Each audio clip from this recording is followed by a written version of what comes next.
Here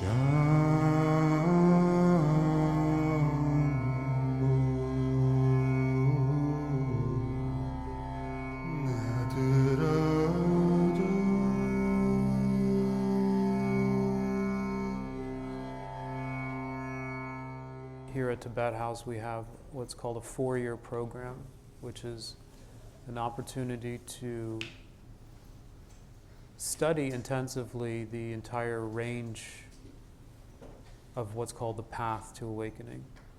That's all the insights and tools that are comprised along the developmental sequence of a person that's trying to become a mature, stable, decent, competent human being on the road to becoming a hero for the planet.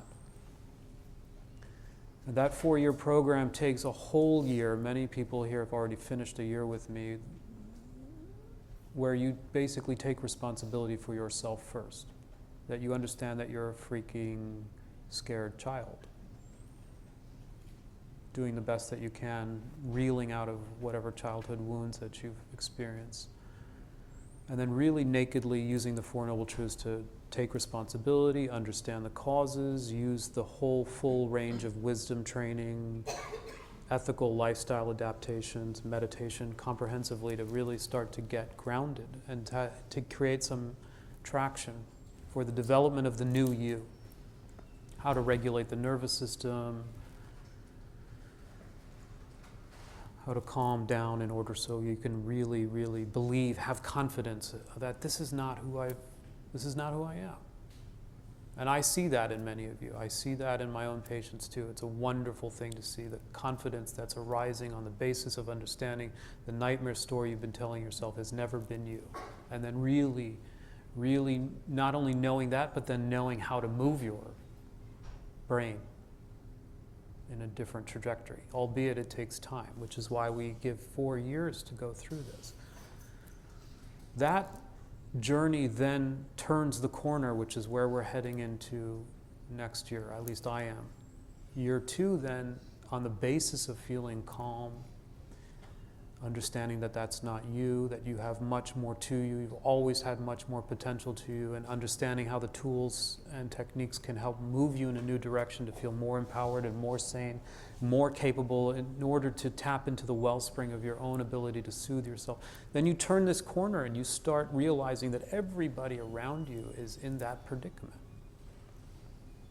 And instead of being a retaliatory person in their survival drama, you become a force of change for them. You don't get snagged into their stress and trauma. And it doesn't snag you back into your old trauma. And if it does, then you need a whole range of new tools and techniques to engage in a socially sick society. The first year is all about getting calm and clear and well. Then the second year is how do I become an active agent in a very sick society? And there you have to use different tools. Mindfulness is not enough. You have to use what's called the Lojong technique, which is a fantastic technique of being able to locate the hooks of your own stress and trauma and actually use dysfunctional systems in order to penetrate the very root of the stress trigger in your own life. So instead of retaliating and making a mess of things, stressful interactions become the source of unlocking who you really are, of reminding who you really are. It's almost like people that trigger you become a friend or a teacher reminding you, oh yeah, there's still just a little more work in you to do. It's right there. That's where it is. You know, the person that says something nasty to you and then suddenly the old instinct comes up, then you have this technique and a technology that goes, oh, wait a minute, now this is where you use that cool Kung Fu thing to like actually take care of what's still disturbing you. Whereas everybody else out there is like caught off guard and flailing.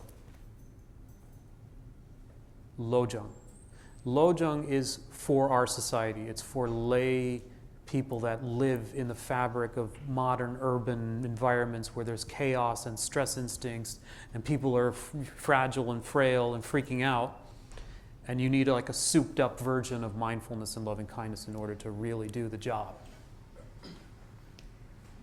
That's year 2. Year 3 is when you graduate and you say, oh my God, we're running out of time. And this Lojong thing takes time. It takes time to become a parent for other people who are freaking out. It's not enough to just be a hero, parent. Now it's time to be a hero.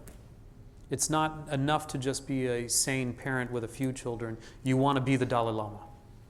You want to be Mandela. You want to be Bono. You want to reach millions of people effectively to wake them up so that this planet actually has a chance. Not just your little sphere of who you can touch and who you're interacting with at work, but you want to take on the presence and the competence and the confidence and the extraordinary ability of the most amazing, inspiring figure that you can even imagine. You invite them into your life, and then you invite them into your nervous system, and you become them. And that's year 3 and 4. And I think my mentor Joe is teaching that right now. And a lot of you, anybody here in Joe's year 3? There's one of you. Okay. So that's an exciting turn of events. So those are called the 3 horizons of the path. The first one is well-being, getting sane. And I don't mind if you learn all the other techniques and then after the end of 4 years, you still just need the first one. And that's realistic and that's totally acceptable. But then one day it will come that you actually feel okay and you know how to deal with stress and you feel actually you have lots to give. And then you'll have the tools to deal with the second one, which is the horizon of altruism, social engagement. And once you start engaging outwardly, you see, oh my God, there are so many people out there. It's just too much. And then you might recall back into might fall back into your own, and then you bring yourself back, and then you say, well, wait a minute, but there must be a way to actually reach millions and millions of people. And there are. For that horizon from altruism to heroism, you need a whole new set of technologies. So that's the path of the 4-year program. One of the antidotes to distraction is to tether the mind using counting. So you've given your mind a project to follow the breath, and that's not enough. It goes willy-nilly all over the place. So you need to give it a little bit more. So you start counting the breaths. Okay? And if it gets really all over the place, and it's hungry, it's hungry mind. So then it wants to think, doesn't it? It wants to go into past or future and think about things. So then don't resist the thinking, just think about effective things. Think about useful things. Huh? Think about the 4 Noble Truths. Contemplate deeply the 4 Noble Truths in your life. But this is only after trying to work with the antidote. So first level, you create a space in which you're watching. You have your foundation in the breath. The mind is distracted. You're watching that. As long as you're watching that, you're still watching, right? You try your first antidote. You try to count. So not only you tethered to the breath, now you're counting too. In breath. In breath 2.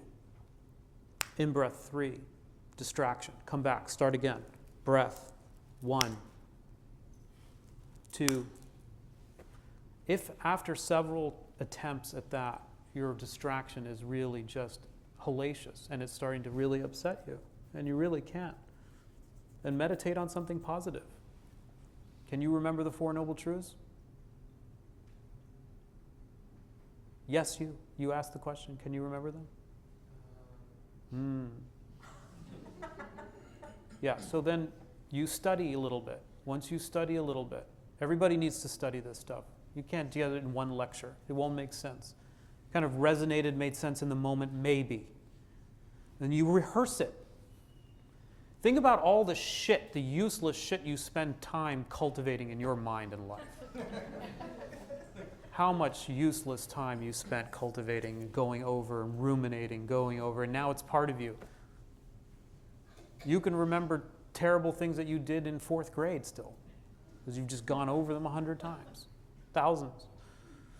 You go over the Four Noble Truths over and over and over again, and then in a moment like that, you pull that puppy out of your wallet, and you go, okay, well, I'm going to still meditate, but I'm going to meditate on something that makes sense to my life.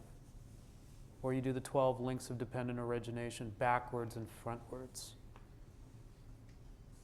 There's many lists in the Indian yogic system because they use these lists as tools to internalize them. Once they're internalized, then they become part of you. You don't need to have an iPad. Although Gelek Rinpoche had an iPad the other night. But his mind, Gelek Rinpoche is my teacher, 76 something. He was here the other day to give the Tara initiation. Unbelievable great master. Everything, the sign of a great master is they can give a discourse and they can quote line by line of the sutras. Right for the moment that they need. Because it's just been in there, it's inside. All that wisdom is contained within them. So you can start. You don't have to start with the whole thing. Just 4 Noble Truths. Your mind is hungry. It wants to think about this thing and that thing and waffles or whatever it is. Like what kind of syrup you're going to put on it.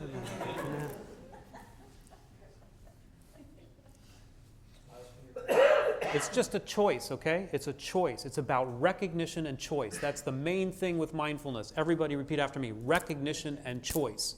If you walk out, I didn't hear that. Recognition and choice. If you walk out of this Tibet house tonight, just remember your mindfulness is training you, pumping the iron of recognition and choice. Recognition, what's happening in my mind and body, and the ability to choose. Am I going to go this way with the old conditioning of my trauma and my stress that wants me to grab and push and scream and yell and whatever, or am I going to choose something that's actually effective, sweet, loving, has integrity, that's actually going to be useful to me? In your meditation, waffles isn't helping you. Stressing about your next move or what you're going to say to this one or that one is only paralyzing you. Come back to the breath. If your distraction is so insidious, then at least do a review meditation. It's a kind of meditation. It just means engage analytically in something meaningful. That's a very Tibetan style of doing things. If you were dealing with a South Asian master, they would say, discipline, just keep coming back to the breath. Keep coming back to the breath. Keep coming back to the breath. The Tibetans are a little bit more like, well, there's a medicine any which way you go. You're distracted? Okay, just do 4 Noble Truths. Anybody else? His question was, I'm distracted and I have so much energy. What do I do? We don't want to get rid of the energy and sedate you with whatever the latest pill is. We just want to channel it like butter, like knife through butter. Anybody else? Yes, Ken. When I think of the 4 Noble Truths, I think after the truth of suffering, then just maybe it's a mnemonic that I use. The second one would be the suffering or dis-ease, some people translate it, has a beginning, has a cause, and then the third one is there is an end, there's an end to it. I didn't hear you use that terminology at all. That's right. How does the way you describe it sort of fit in, or?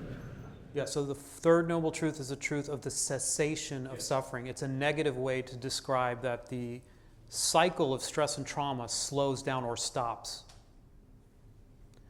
The way that I talk about and the way that it's typically talked about in Mahayana Buddhism is that your nature is fundamentally open.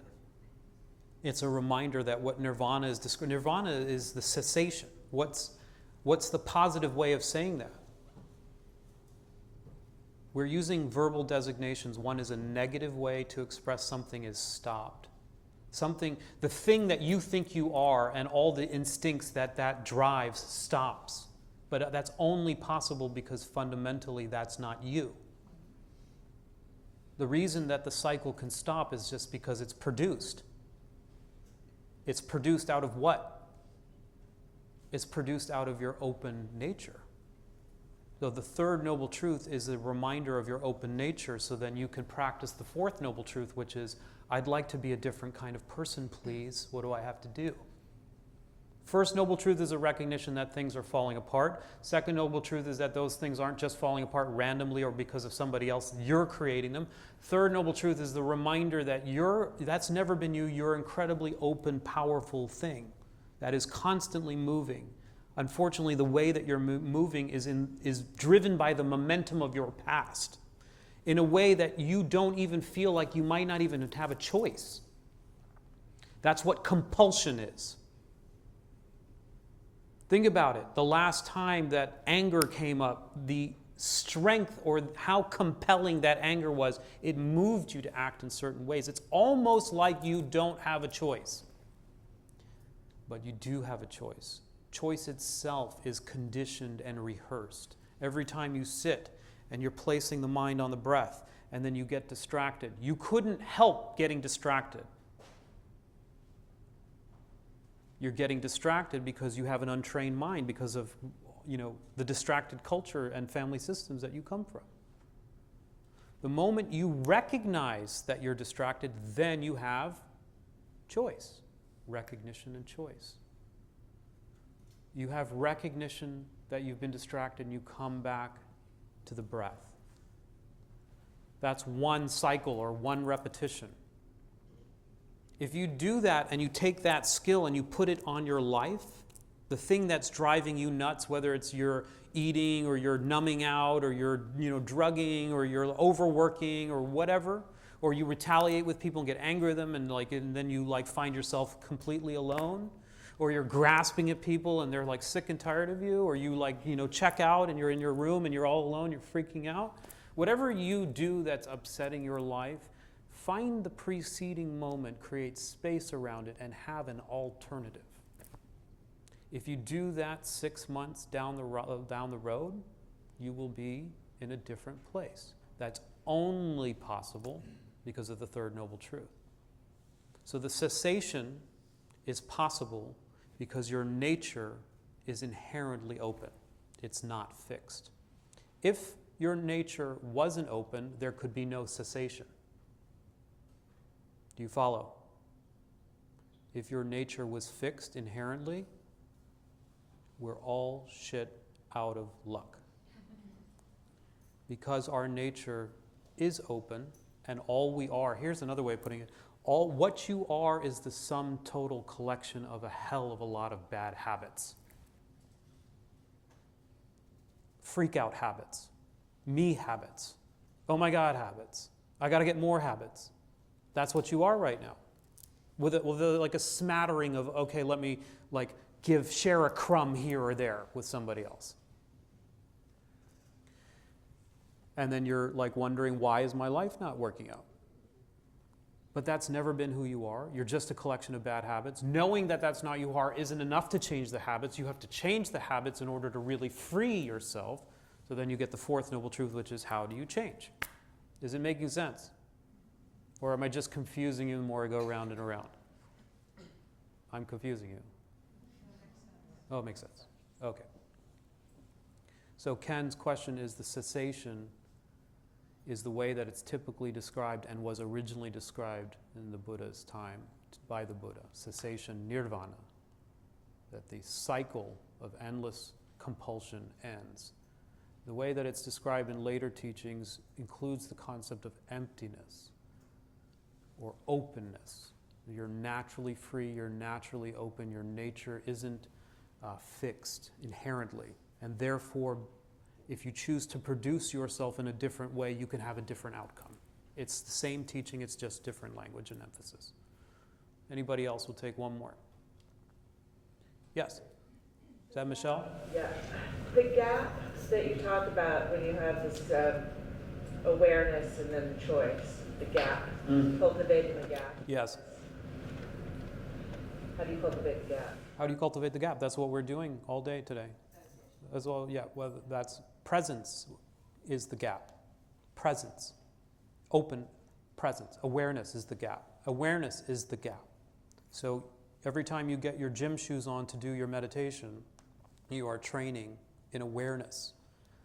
The problem that I'm having is that many, many millions of people are turning on to meditation. They're getting their sneakers out and they're training, but they don't have the new strategies for how they're going to change, what they're going to use this awareness for, what to recognize in order to change. So you have a hell of a lot of awareness, but you can have a hell of a lot of awareness of how terrible your life is, and then what? You have to have awareness with wisdom, and you have to have awareness with the new path of your life, the new infrastructure that you're developing so that you rewire your brain. So there's the three: wisdom, ethics, meditation. Lovely to have awareness, but without like the new roadmap, without the new behaviors, without an understanding of who you really are and who your partner is when they piss you off, forget it. Awareness is almost useless. Unless you're just like want a temporary moment of nice awareness. But then I say, have an ice cream of nice awareness. It's not going to change your life much long term. Have an ice cream. Have another one.